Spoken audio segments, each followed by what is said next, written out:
Memang saya bertugas di masjid tu. Saya sebagai siok masa budak-budak. Kerana ayah saya itu bila dah mati ciaan tu, jadi ayah saya dipilih oleh AJK supaya jaga masjid. Kemudian dia ni mana sibuk ni, dia bagi tak kepada saya lah, tolong jaga di masjid ni. Tiap-tiap hari Jumaat apa tika yang besar-besar itu masuk golong itu. Kemudian sapu, penuhkan air dalam itu. Masa itu, masa kecil tu. Masa itu di sekolah rendah lagi tu. Kemudian suruhlah sehingga masa diubah keadaan dibuangnya segala masjid ini untuk dibawa kepada Langkawi itu saya adalah itu. Kerana situ ramai budak-budak bermain. Maksud kita lah suka bermain di kawasan itu. Dia ada sungai dan sungai di situlah kawasan orang mari mandi kat pun di depan masjid ni. Masjid ini sebenarnya tinggi dulu. Perubahan itu. Sehingga kata gajah lalu di bawah itu pun tak sampai lagi. Tiang dia tinggi. Sebab bila dah tebing ni dia hakis kan. Hakis. Tiang tinggal. Kita duduk di bawah tu tangan tu tak sampai lagi. Kita naik atas belakang seorang itu noloh tu tak sampai lagi pada lantai dia. Kemudian di bawah tu pun masih dalam lagi. Itu menunjukkan bahawa asalnya dia buat memang di tepi sungai yang kawasannya sangat tinggi dia buat itu. Tidak adalah masjid ini memang maju. Kita boleh kata siang malam ada orang. Sehingga kalau sekiranya tidak waktu sembahyang, tidak waktu buka puasa, perayaan pun ada orang yang itu, iaitu budak-budak muda ni, dia di tepi sungai. Kemudian dibuat bahagian luar dia tidak berdinding. Jadi ramailah orang pergi. Kalau kita sekarang ni melepak, anak-anak muda duduk bercakap kat situ dan malam-malam kemudian dulu tidak ada macam TV yang mana. Jadi dulu orang buah-buah di gerak-gerak di itu di wakaf. Dan tempat salah satunya ialah di Masjid Kapal Laut. Kemudian bila dia pergi ni, dia tidur di Masjid Kapal Laut. Situ. Jadi tak putus. Dia dikatakan 24 jam tu ada. Tambah-tambah lagi dari segi imarah jemaah memang ramailah. Itu. Kemudian tiap-tiap hari-hari kebesaran memang hidup itu. Jatuh kuasa dulu. Dan saya budak-budak tapi kita dapat merasa dah. Tiap-tiap itu kerana ayah saya ni orang yang seolah-olah jadi hamba kepada masjid itulah. Jadi orang nak apa-apa panggil dia. Jadi kita bersama dia itu kita dapat merasai. Satu kerugian lah dipindahkan. Tetapi oleh kerana pada masa itu tak boleh nak fikir dah satu cara nak menyelamatkan dia. Terpaksa serah kepada pihak-pihak yang tertentu untuk menyelamatkan kerana nak menyelamat dia dari segi sejarah tadi. Susahlah itu. Pada masa itu nak fikir. Tapi perasaan tu nak. Sehinggalah bila kampung ini nak buat benteng di sungai ini dan yang berhormat Menteri Besar kita mencadangkan supaya Masjid Kapal Laut buat alik solat. Letak di kawasan ini. Sebagai anak jati kapal laut dan juga kita sekarang dah jadi imam kapal laut serta mewakili kepada seluruh anak kapal laut, ini adalah suatu sumbangan yang sangat besar. Bukan saja bagi penduduk kita kapal laut ini kembalinya ini, bahkan niat asal para wali dikatakan ini adalah masjid dibina oleh para wali yang dulu pendakwah serta dengan negara. Sebab tak ada dalam Malaysia ini satu masjid yang lebih bersejarah daripada masjid-masjid lain. Terima kasihlah kepada pihak yang telah terutama sekali kepada MB kita yang telah berusaha. Itu memang hak dia itu sendiri. Kerana ada sebahagian daripada dia kata Menteri Besar tidak selayaknya, tidak patutlah nak bawa ini. Tidak ada apa sumbangan yang besar untuk.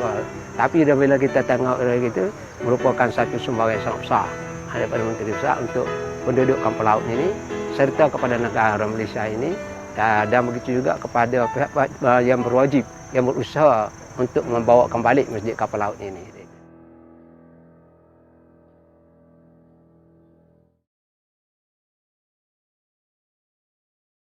Astaghfirullah Rabbal baraya, Astaghfirullah minal khataya, Rabbi zidni ilman nafi'a wa wafiqni amalan saliha, Rabbi زدني علما نافعا ووافقني عملا صالحا. Allah Tuhanku, ampuni hamba dari segala salah dan lupa.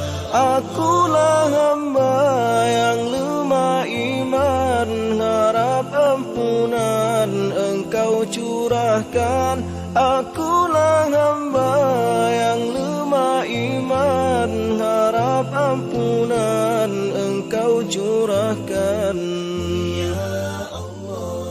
Astaghfirullah Rabbal baraya, Astaghfirullah minal khataya. Rabbi zidni ilman nafi'a wa wafiqni amalan saliha.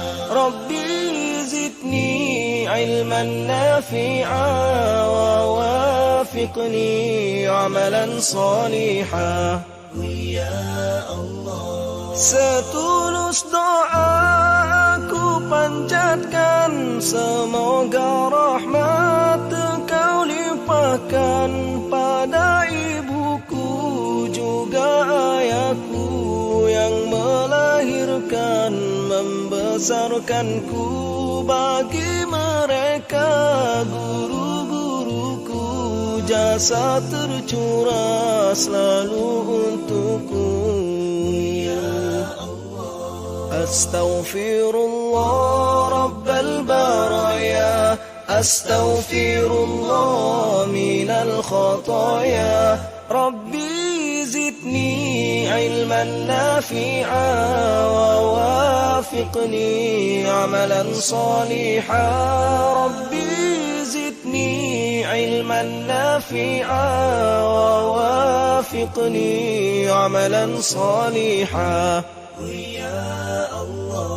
Berilah hamba ilmu berguna untuk pelita di dalam jiwa. Kuatkan iman di dalam dada, tunduk patuh padamu semata. Kuatkan iman di dalam dada, tunduk patuh padamu semata. Astaghfirullah Rabbal baraya, Astaghfirullah minal khataya. Rabbi zidni ilman nafi'a wa wafiqni amalan saliha. Rabbi zidni ilman nafi'a wa wafiqni amalan saliha.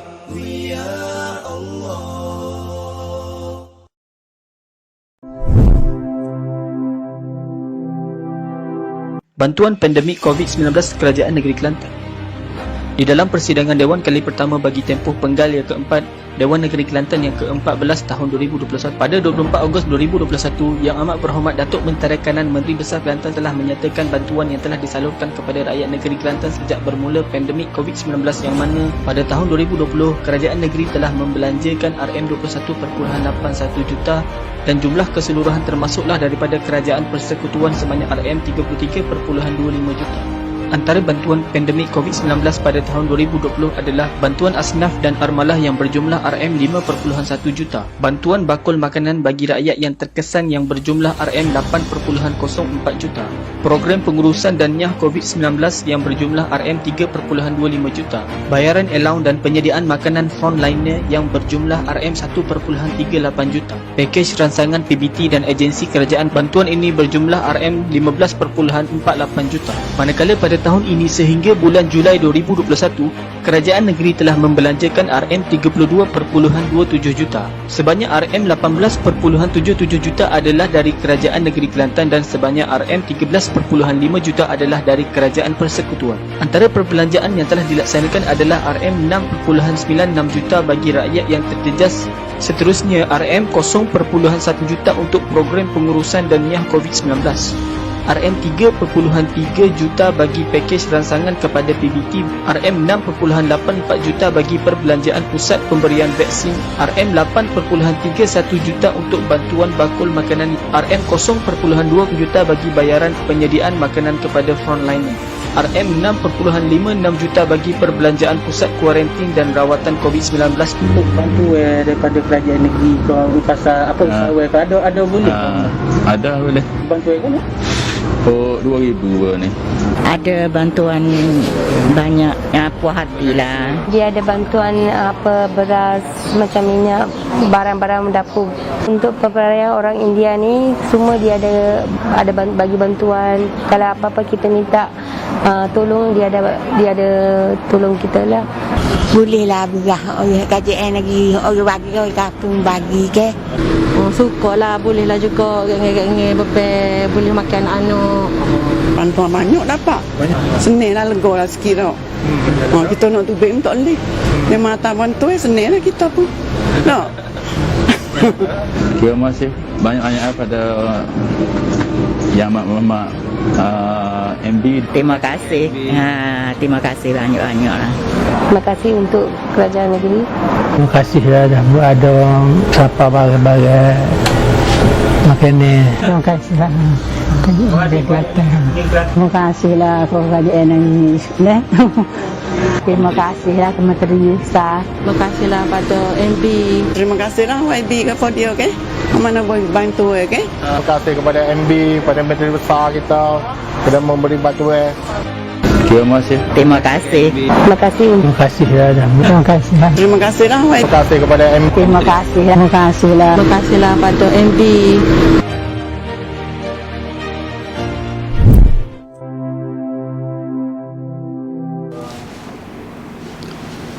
Assalamualaikum warahmatullahi wabarakatuh. A'udzu billahi minasyaitonir rajim. Bismillahirrahmanirrahim. Alhamdulillahirabbil alamin. Wassalatu wassalamu ala asyrafil anbiya'i wal mursalin sayyidina Muhammad wa ala alihi wa sahbihi ajma'in. Subhanaka la ilma lana illa ma 'allamtana innaka antal alimul hakim. Wa la haula wa la quwwata illa billahil aliyyil azim. Allahumma inna nas'aluka ilman nafi'a wa nas'aluka rizqan tayyiba wa nas'aluka amalan mutaqabbala. Allahumma inna na'udzu bika min ilmin la yanfa' wa qalbin la yakhsha' wa amalin la yurfa' wa du'a'in la yusma'. Allahumma la tu'akhirni bima yaqulun waghfir li mimma la ya'lamun waj'alni khairan mimma yazunnun, amma ba'd. Alhamdulillah, syukur kepada Allah Subhanahu wa taala kerana Allah Subhanahu wa taala memberi peluang dan juga ruang kepada kita dapat bersama-sama pada malam ini untuk kita sama-sama menambahkan ilmu pengetahuan, untuk kita sama-sama menambahkan keimanan kita dan ketakwaan kita kepada Allah Subhanahu wa taala.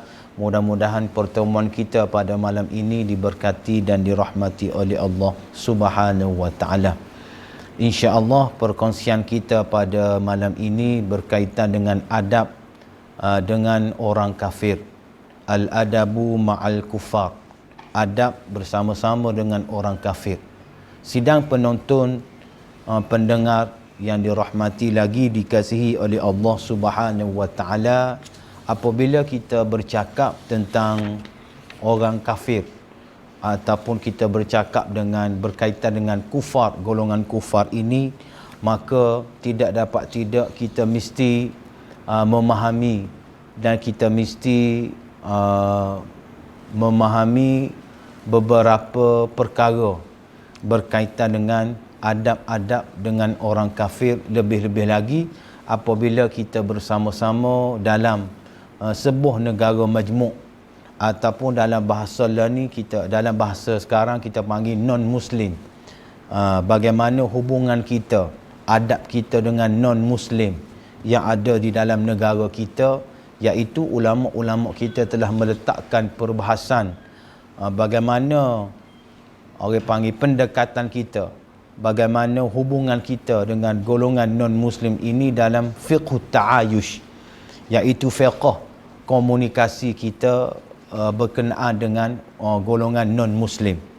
Sebagai muqaddimah pada malam ini, sebelum kita pergi lebih lanjut lagi hubungan kita, orang panggil hubungan kita dan cara kita berinteraksi dengan non-Muslim ini, maka kita kena klasifikasikan golongan non-Muslim ini kepada beberapa kumpulan ataupun beberapa kategori sebagaimana yang telah disebut oleh ulama-ulama kita. Yang mana yang pertama sekali non-Muslim ini, yang pertama sekali dia panggil al-kafiru al-muharib, iaitu orang panggil non-Muslim ataupun dia panggil orang kafir harbi, kafir harbi. Yang kedua dia panggil az-zimmi, iaitu golongan zimmi ataupun dia panggil kafir zimmi. Yang ketiga al-mu'ahad, iaitu kafir mu'ahad. Yang keempat al-musta'man, iaitu kafir musta'man. Yang pertama kafir zimmi, yang kedua kafir harbi, yang ketiga kafir mu'ahad, dan yang keempat kafir musta'man. Ini adalah kategori yang telah diletakkan oleh ulama-ulama kita dalam kitab-kitab mereka, yang kita sebagai orang Islam kita mesti faham dan kita mesti tahu. Empat kategori ini tidak mesti difahami dan tidak dapat dihapuskan sampai kiamat, kerana ini adalah pembahagian yang telah diputuskan ataupun telah ditulis oleh ulama kita. Kenapa agama kita membahagikan golongan kafir ini kepada empat bahagian? Maka ulama-ulama kita menyebut istilah ini bukan bermakna kita bermusuh dengan orang bukan Islam, tetapi menjelaskan sikap mereka terhadap orang Islam. Itu maksudnya. Kita bahagikan, kita kategorikan, kita letakkan kafir zimmi, kafir harbi, kafir musta'man, kafir mu'ahad ini bukannya kita nak bermusuh dengan mereka, bukannya kita nak berperang dengan mereka, tidak. Tetapi kita nak meletakkan dan menjelaskan sikap mereka terhadap Islam.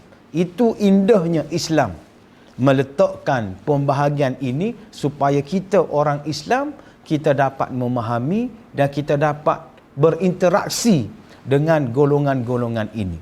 Maka sebab itulah dalam kitab Minhajul Muslim karangan Syekh Abu Bakar Al-Jazairi, kita lihat bagaimana disebut dalam kitab itu bagaimana al-adabu ma'al kafir, adab-adab kita dengan orang-orang kafir.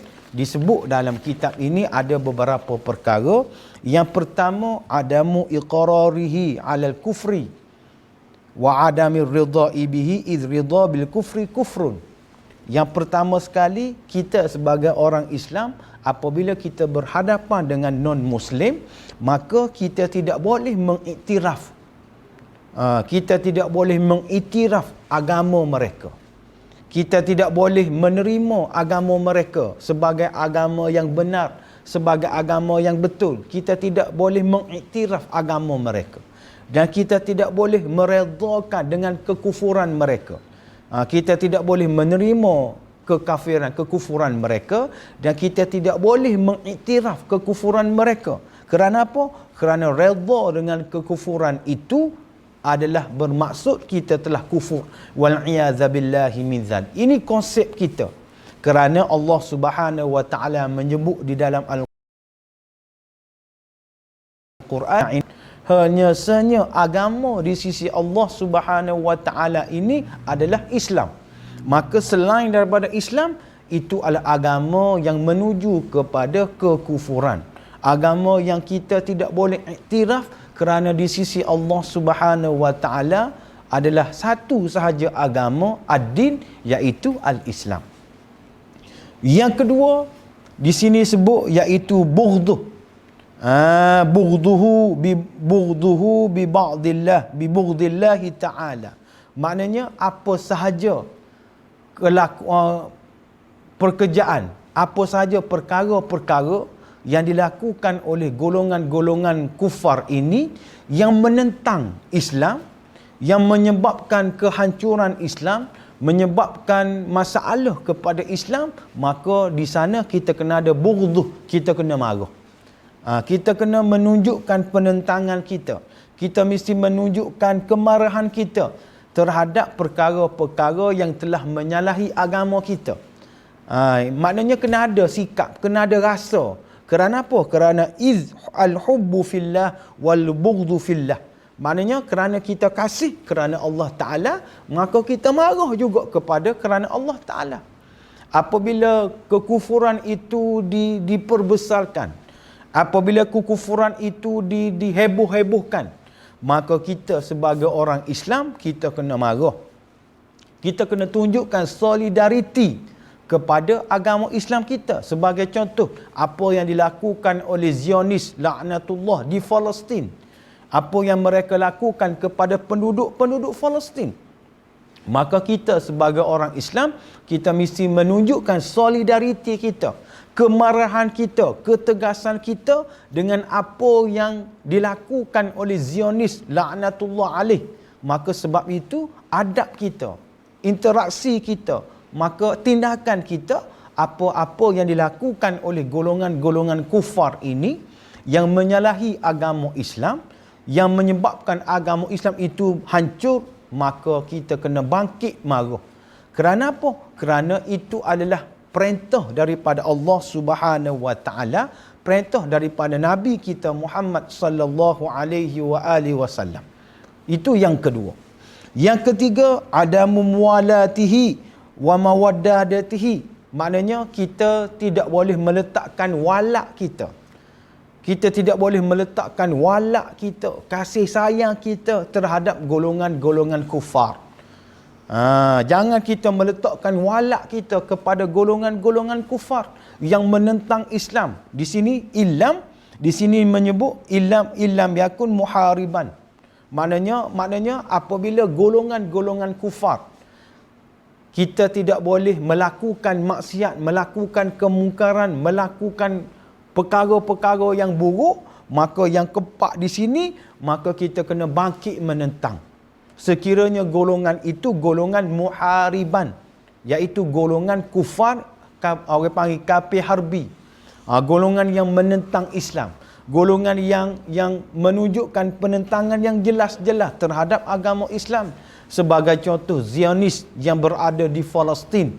Ini maka kita tidak boleh walak kepada mereka, kerana walak ini hanya kepada Allah Subhanahu wa taala, hanya kepada Rasul dan hanya kepada orang-orang yang beriman kepada Allah Subhanahu wa taala. Ini penegasan daripada ulama-ulama kita bahawasanya tiga perkara apabila berkaitan dengan golongan kufar ini, kita tidak ada kompromi, kita tidak ada toleransi. Iaitu yang pertama, sebagaimana yang saya sebutkan tadi, kita tidak boleh mengiktiraf kekufuran mereka. Yang kedua, kita tidak boleh walak kepada golongan-golongan kufar ini. Yang ketiga, kita mesti bangkit menentang. Bangkit menentang dengan kemarahan kita, dengan solidariti kita, dengan tunjuk perasaan kita, dengan kita bangkitkan semangat kita menentang golongan-golongan kufar ini, yang mana golongan-golongan ini yang dikatakan sebagai muhariban, iaitu golongan kafir harbi, ataupun dalam bahasa lain kita panggil non-muslim yang ekstrim. Golongan-golongan non-muslim yang ekstrim, yang menentang Islam secara jelas, yang menolak Islam dengan secara jelas, yang memburuk-burukkan Islam dengan secara jelas. Maka tiga perkara ini apabila berlaku bermulanya daripada golongan-golongan kufar yang muhariban, yang ekstrim, maka kita tidak ada kompromi, kita tidak boleh bertolak ansur, maka kita kena menentang dengan penuh perasaan, dengan penuh kesungguhan. Kerana apa? Kerana ini adalah perintah daripada Allah Subhanahu wa taala. Kita bangkit marah, maka kita dapat pahala daripada Allah Ta'ala. Tetapi wal'iyadzabillahi min zalik, apabila berhadapan dengan golongan muhariban ini, iaitu golongan yang ekstrim ini, apabila kita berkasih sayang dengan mereka, maka itu adalah murka daripada Allah Subhanahu wa taala. Kerana apa? Kerana mereka menentang Islam, tetapi kita telah menunjukkan kebaikan kita, menunjukkan orang panggil kelembutan kita, maka itu adalah perkara yang dilarang oleh Allah Subhanahu wa taala. Itu adalah kategori-kategori ataupun adab-adab kita apabila berhadapan dengan golongan kufar yang muhariban ataupun kita panggil non-muslim yang ekstrim.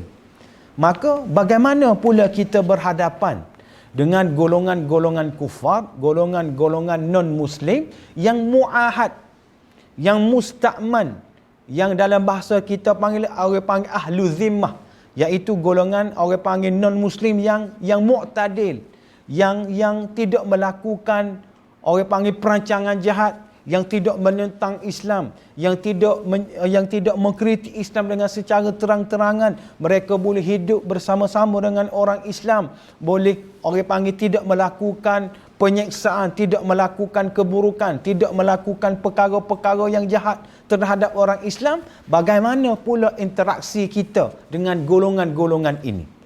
Sebab itu saya sebut di awal-awal rancangan tadi, kita kena faham tentang pembahagian golongan-golongan non-muslim ini supaya kita tidak keliru. Bahagian yang pertama tadi iaitu golongan orang panggil muhariban, non-muslim yang ekstrim, maka 3 tindakan yang kita mesti lakukan kepada mereka. Maka bagaimana pula dengan non-muslim yang baik dengan kita? Sebagai contoh, jiran kita bertukar hadiah dengan dia, bertukar-tukar makanan, juadah makanan dengan mereka, ataupun kita panggil ahli zimmi, ahlu zimmah. Bagaimana hubungan kita dengan mereka? Maka kita lihat bagaimana Profesor Dr. Yusuf Al-Qardawi, dia telah menulis satu kitab yang bertajuk Ghairul Muslimin fil Mujtama'i Al-Islami. Golongan non-muslim dalam masyarakat Islam. Golongan bukan Islam dalam masyarakat Islam, non-muslim dalam masyarakat Islam. Apakah interaksi kita apabila kita berhadapan dengan golongan non-muslim yang tidak ekstrim, yang boleh berbaik-baik dengan kita, yang boleh orang panggil bertukar juadah dengan kita, boleh orang panggil duduk semeja makan dan juga minum bersama-sama dengan kita? Maka Profesor Dr. Yusuf Qardawi telah menyebut kepada kita huququ ahli zimmah fil Islam. Hak-hak ahli zimmah ataupun hak-hak non-muslim yang tidak ekstrim ini, kita kena jaga mereka dalam 7 perkara. 7 perkara yang kita kena jaga mereka. Yang pertama sekali, haqqul himayah, iaitu penjagaan daripada diceroboh secara haram, secara luaran dan juga dalaman. Maknanya haqqul himayah, iaitu kita kena jaga, orang panggil penjagaan mereka daripada sudut orang panggil maruah mereka. Kita tidak boleh masuk, kita tidak boleh pecah rumah mereka sesuka hati. Kita tidak boleh merosakkan harta benda mereka dan juga sebagainya. Itu panggil hakul himayah. Kita kena jaga mereka ini daripada dicerobohi, sama ada daripada luaran dan juga dalaman. Yang kedua, hak himayatud dima wal abdan, iaitu penjagaan darah dan juga tubuh badan. Kita tidak boleh cederakan mereka. Mentang-mentanglah mereka ni non-muslim, kita bunuh mereka sewenang-wenang. Sedangkan mereka ini adalah non-muslim yang mu'tadil, yang ahlu zimmah, orang panggil musta'man, mu'ahad. Maka kita kena jaga darah mereka. Kita kena jaga tubuh badan mereka. Kita tidak boleh mencederakan mereka. Kita tidak boleh mengambil orang panggil darah mereka sewenang-wenang, tidak boleh. Sebagaimana haramnya kita mengambil darah orang Islam, begitu juga lah haram juga kita mengambil darah orang-orang yang bukan Islam, yang tidak ekstrim. Yang ketiga, himayatul amwal, iaitu penjagaan daripada harta benda. Mentang-mentanglah dia ni non-muslim, kita boleh curi duit dia. Kita boleh, kalau dia buka kedai, kita ambil barang dia di kedai tanpa bayaran. Itu adalah perkara yang tidak betul, yang dilarang oleh agama. Yang kelima, hurriyatut tadayyun, iaitu apa? Iaitu kebebasan beragama. Kebebasan beragama yang bermaksud di sini iaitu mereka bebas mengikut agama mereka. Kalau mereka Kristian, Kristianlah mereka. Kalau mereka Buddha, Buddhalah mereka. Kalau mereka Hindu, Hindulah mereka. Kita sebagai orang Islam, la ikraha fiddin. Kita tidak boleh memaksa mereka memeluk agama Islam. Kita tidak boleh meruntuhkan, orang panggil kanisah. Kita tidak boleh merubuhkan gereja, tidak boleh merubuhkan orang panggil kuil dan juga sebagainya dan rumah ibadat mereka. Itu adalah kesalahan dalam agama kita. Tetapi kita tidak mengiktiraf agama mereka ini sebagai agama yang benar, sebagai agama yang betul. Tetapi kita tidak boleh melarang mereka melakukan upacara keagamaan kepada mereka. Masing-masing ada upacara keagamaan. Adanya hari Taipusam, adanya hari Depa Bali, adanya orang panggil Tahun Baru Cina dan juga sebagainya. Itu perkara-perkara adat ataupun keagamaan dibebaskan kepada mereka untuk mereka laksanakan, untuk mereka raikan. Tetapi kita sebagai orang Islam, kita tidak boleh mengiktiraf agama mereka sebagai agama yang benar, sebagai agama yang betul, tetapi kita bagi keluasan sebebas-bebasnya kepada mereka untuk mereka mengamalkan ajaran-ajaran yang ada di dalam agama mereka. Yang keenam, hurriyatul amali wal kasbi, iaitu kebebasan bekerja dan mencari pendapatan. Maknanya dalam negara Islam, kita mesti bagi kebebasan kepada mereka untuk bekerja. Untuk bekerja, tak kira lah kerja daripada apa bidang sekalipun, doktor ke, engineer ke, buka kedai runcit ke, peniaga ke, businessman ke, itu tidak ada halangan daripada kerajaan orang panggil orang Islam, maka kita tidak boleh menghalang mereka. Dan akhir sekali, tawalla wadhaifad daulah, iaitu kita juga boleh melantik mereka menjawat jawatan di peringkat negara.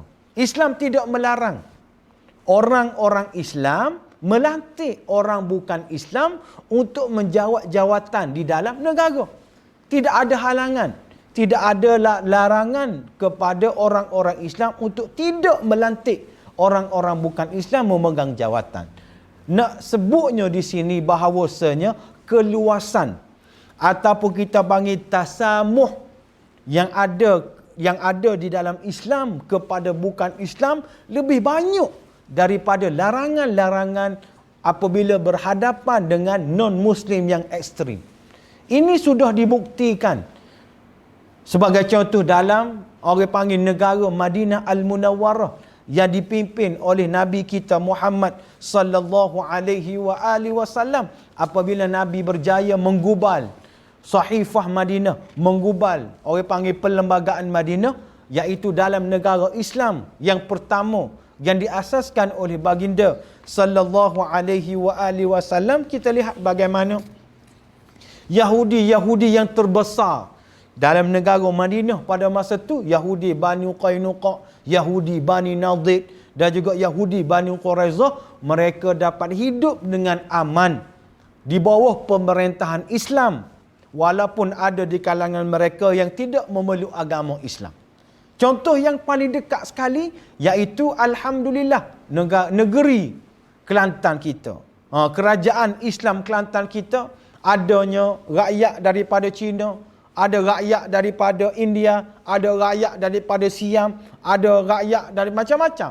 Tetapi alhamdulillah lebih daripada 30 tahun kerajaan Islam memerintah negeri kita. Alhamdulillah, tak ada lagi kes kita merobohkan gereja, kita bom orang panggil kuil-kuil, tidak ada. Kita menganiayai golongan-golongan India dan juga sebagainya, tidak ada. Bahkan apabila adanya bantuan-bantuan daripada kerajaan Islam Kelantan kita, bantuan Al-It'am, bantuan macam-macam lagi, maka kita libatkan orang-orang bukan Islam untuk menerima bantuan beras, bantuan macam-macam lagi. Ini bukti yang ada di hadapan kita, yang kita boleh tengok, yang kita boleh rasai apabila orang panggil kebaikan, kerahmatan masyarakat majmuk yang ada dalam negeri Kelantan kita, yang mana alhamdulillah tidak berlakunya konflik di antara kaum.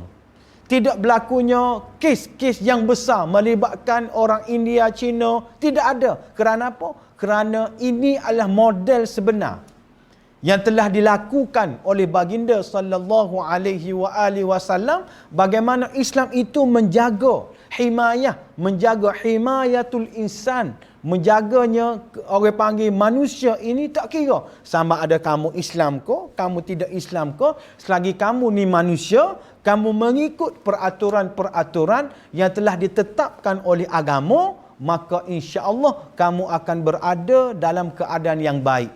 Kamu akan berada dalam suasana yang cantik. Kerana apa? Kerana Islam tidak menyeksa kamu. Islam tidak meletakkan kejahatan kepada kamu. Kerana apa? Kerana Islam melarang melakukan kezaliman walaupun kepada orang bukan Islam. Sebab itu kita kena ingat larangan-larangan tadi yang saya sebutkan di awal tadi hanya kepada golongan-golongan bukan Islam yang ekstrim, yang menentang Islam, yang mengkritik Islam, yang menolak Islam secara terang-terangan.